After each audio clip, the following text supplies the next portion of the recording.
take it to heart and the responsibilities.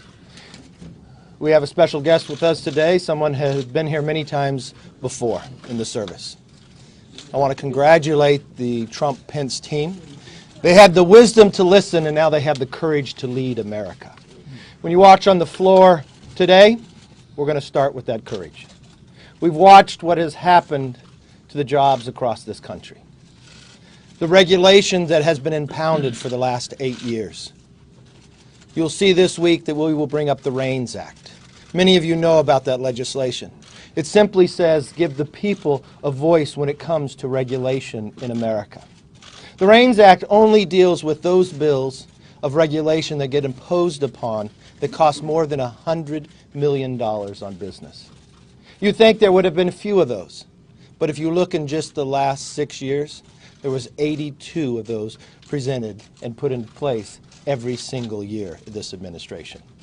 We have to get that burden off and start working. So the REINS Act will say no new major rulings will be imposed without a vote of the House and the Senate, where the people have a voice. We'll also be dealing with Obamacare.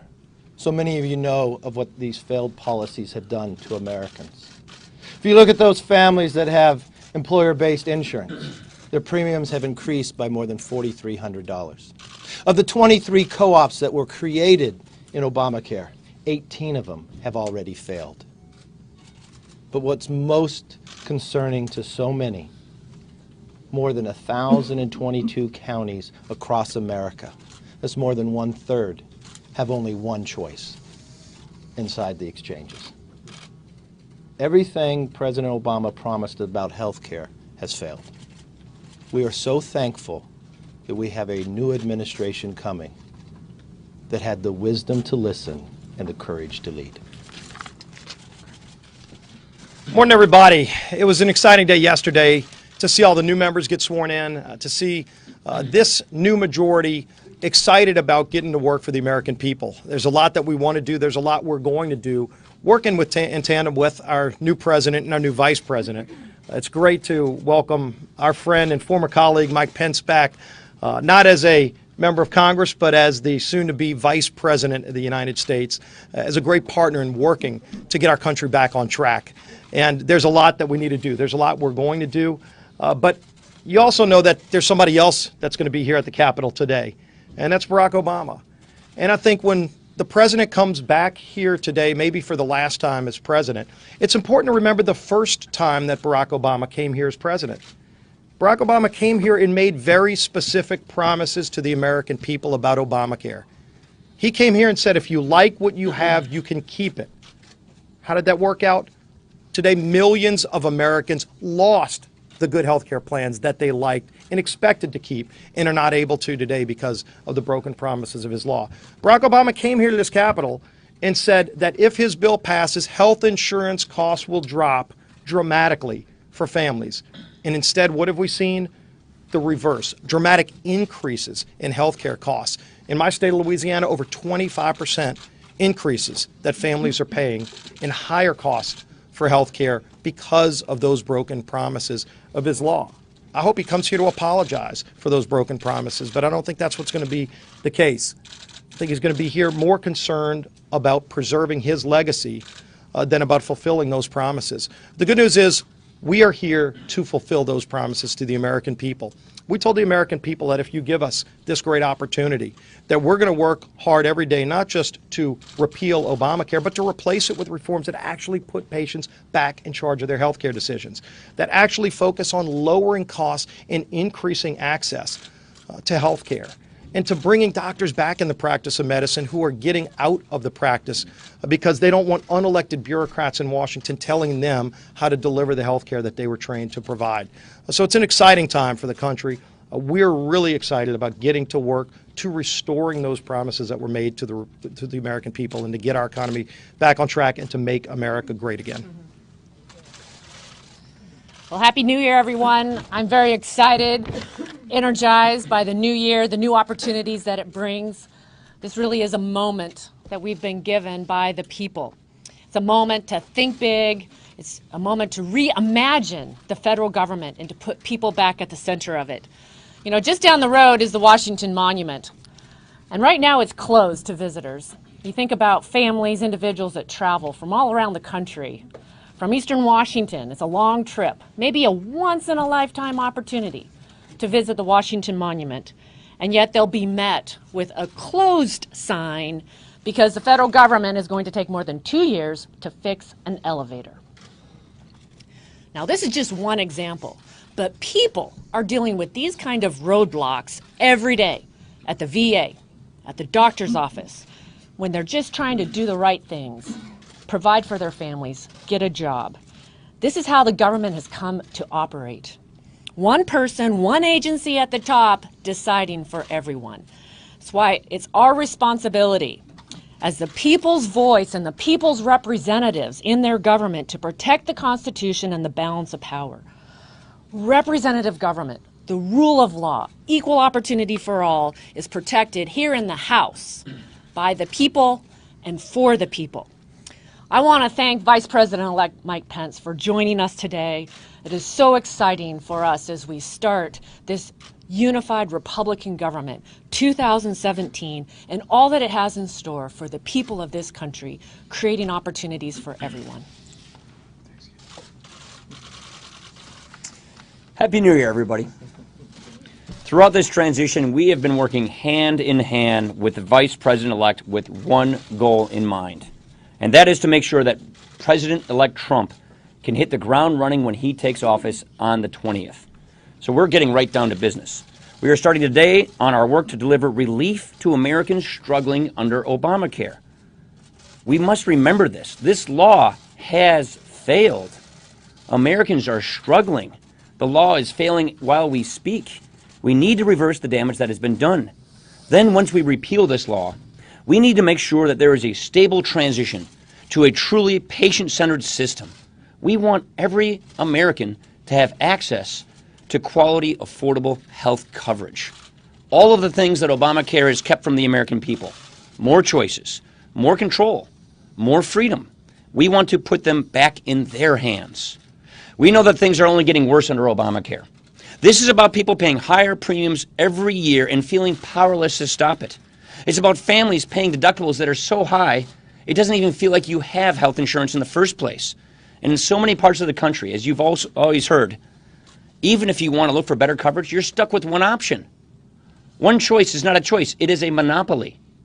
The healthcare system has been ruined, dismantled under Obamacare. The answer here is not to ignore the problem.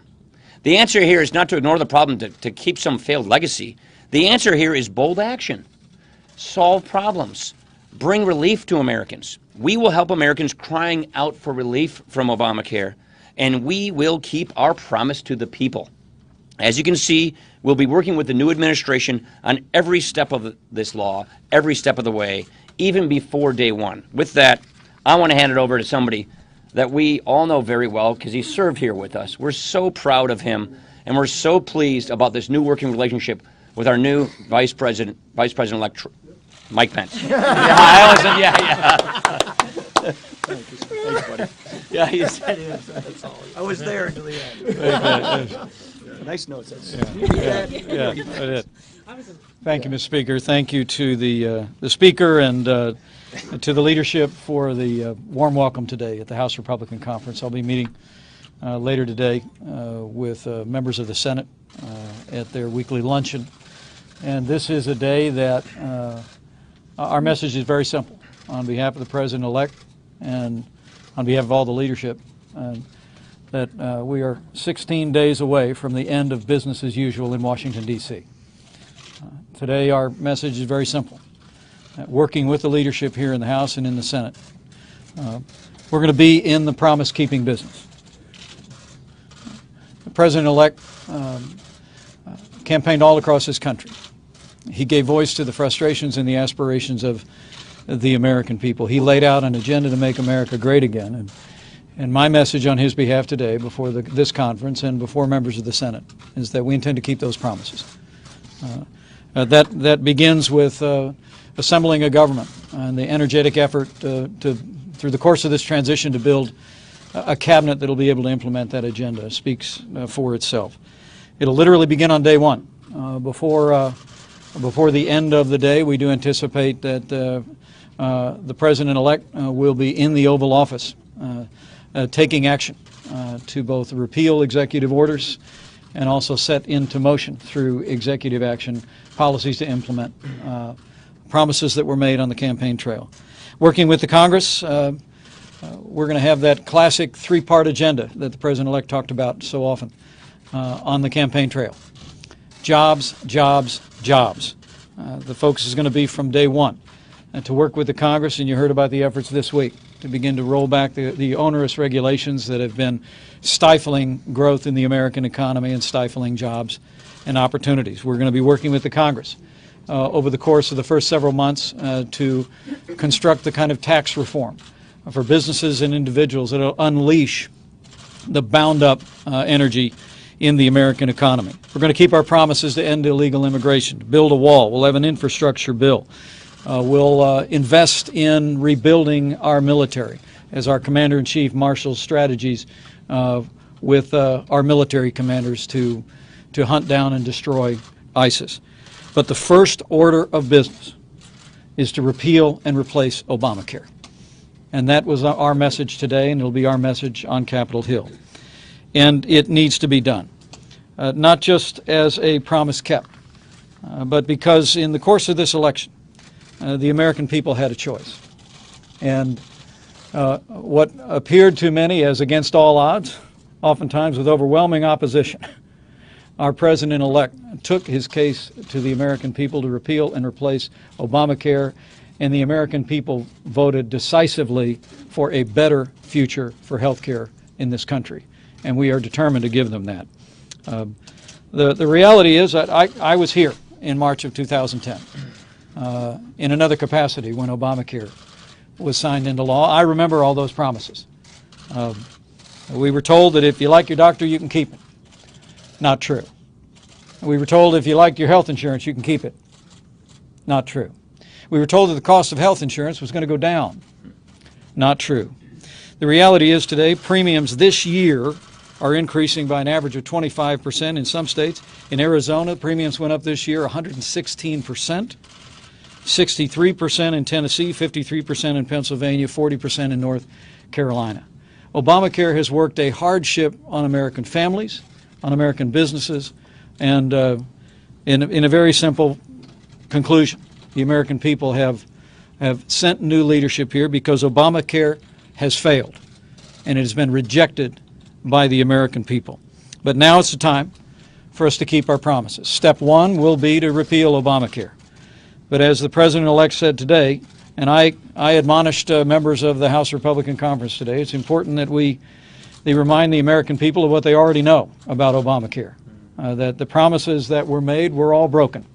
I expect you'll see an effort in the days ahead to talk about the facts around Obamacare. And secondly, of course, is to begin that orderly transition to something better.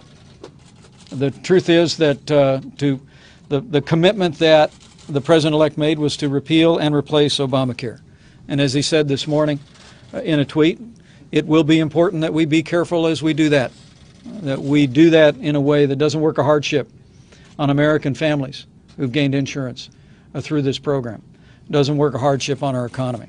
And as I told the House Republican Conference today, we're working on a strategy in concert with the leadership of the House and the Senate for both a legislative and executive action agenda to ensure that an orderly and smooth transition to a market-based health care reform system is achieved. The Speaker of the House used the word stable, and we will do that. In his famous speech in Philadelphia, the President-elect spoke about an orderly transition, and it will be that. But make no mistake about it. We're going to keep our promise to the American people, and we're going to repeal Obamacare and replace it with solutions that lower the cost of health insurance without growing the size of government. Now, there's a broad range of ideas about how we do this, and Republicans have been offering those ideas again and again, literally every year since Obamacare was first signed into law. We're going to be working with Dr. Price, both before and after his confirmation when he steps into the role at HHS, working with the Republican leadership in the House and the Senate to bring forward those solutions and to take the case for those solutions to the American people. With that being said, I couldn't be more humbled and more excited to be back in the Capitol today. I was encouraged by the President-elect to come here to Capitol Hill. It's the first full day of work for members of Congress because it's time to get back to work.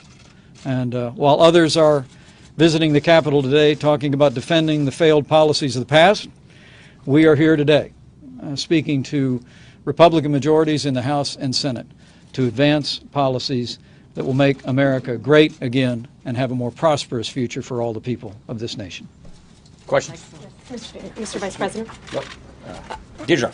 Mr. President, the question is for Vice President-elect Pence, please.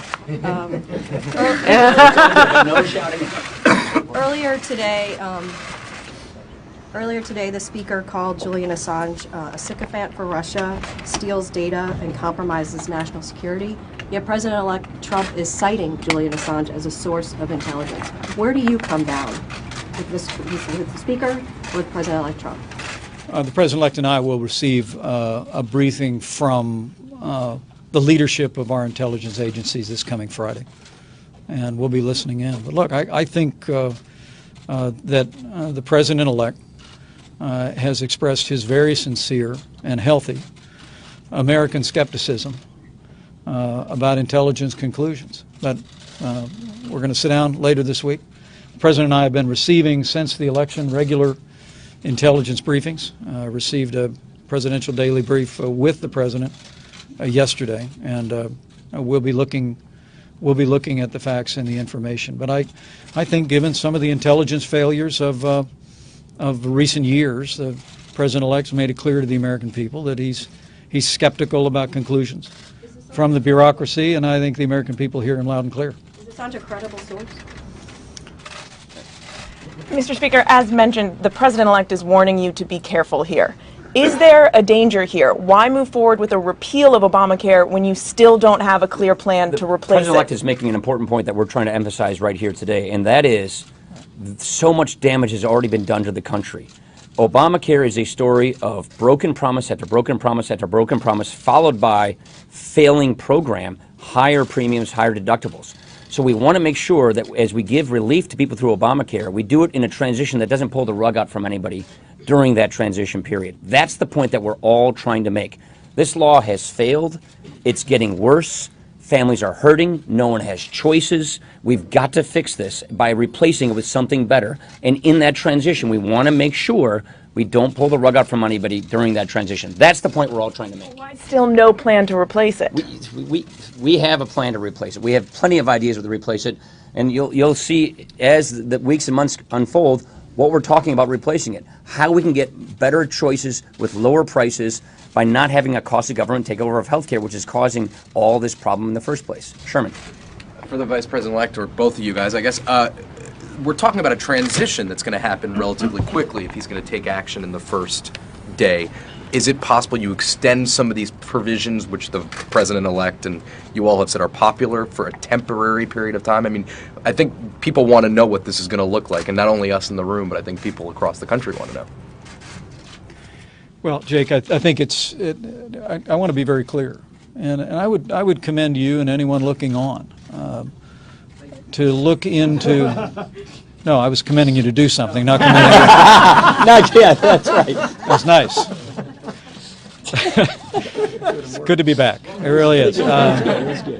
I would commend all of your attention the President-elect's speech in Philadelphia during the waning weeks of the campaign, where he laid out a plan to repeal and replace Obamacare. He laid out the principles of harnessing the power of health savings accounts, allowing Americans to purchase health insurance across state lines. But his commitment was very clear in that we will insist upon and implement, working with the Congress, but also using executive authority to ensure that is an orderly transition. And we're working right now, the White House staff is, on a series of executive orders that will enable that orderly transition to take place, even as the Congress appropriately debates alternatives to and replacement of Obamacare. Sounds like you're saying some of these provisions might stay in place until there's a new full plan. Jake, we've been saying all along, we don't want to pull the rug out from people while we're replacing this law. The point is, in 2017, we don't want people to be caught with nothing. We want to make sure that there's an orderly transition so that the rug is not pulled out from under the families who are currently struggling under Obamacare while we bring relief.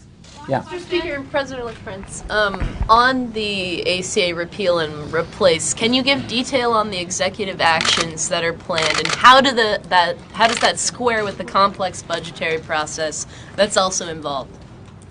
They're hand in glove. So we're working on the legislative process right now. As you know, the Senate's going to be acting first next week, then the Congress will follow, which gives us the budget resolution we need to bring the legislation through, while the administration works on the executive orders that they're talking about to deliver the kind of transition relief that we've been talking about. The problem is, just remember, Obamacare has failed, families are hurting, they broke the healthcare system. It's a string of broken promises. So we're going to make sure that we have an orderly transition to a better system so we can get back to what we all want, which is lower cost healthcare, more choices, so that families can actually get affordable health care at a decent price with more choices, more competition, and not a costly government takeover that has really bankrupt this healthcare system and left families struggling. Specifics? Just Specifics? if I can respond to that, Yeah. I'd be happy to.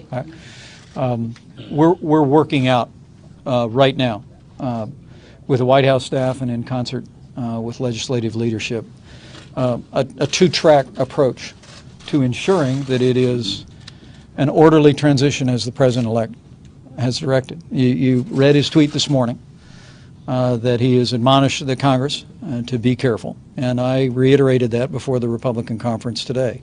Look, we're talking about people's lives. We're talking about families. But we are also talking about a policy that has been a failure virtually since its inception. And we intend to, over the course of the coming days and weeks, to be speaking directly to the American people about that failure, but about a better future we can have in healthcare, a future that is built not on growing government, not on mandates, not on taxes, but rather a future that's built on giving the American people more choices in healthcare, allowing the power of the free marketplace to flow in. But the transition to that, we will work out in a way that reflects the compassion of the President-elect and the compassion of every member of Congress to see to it that we do that in a way that serves the best interest of the American people. But look, I think what's clear here is the American people have spoken. They want to see us repeal and replace Obamacare. And today, my message to members of Congress is that we are going to be in the promise-keeping business. And the first order of business is to keep our promise to repeal Obamacare and replace it with the kind of health care reform that will lower the cost of health insurance without growing the size of government. Thanks, everybody. On that Appreciate same it. note, how do you prevent private insurance? How do you prevent private insurers from pulling out once you repeal? House or Senate, Jim?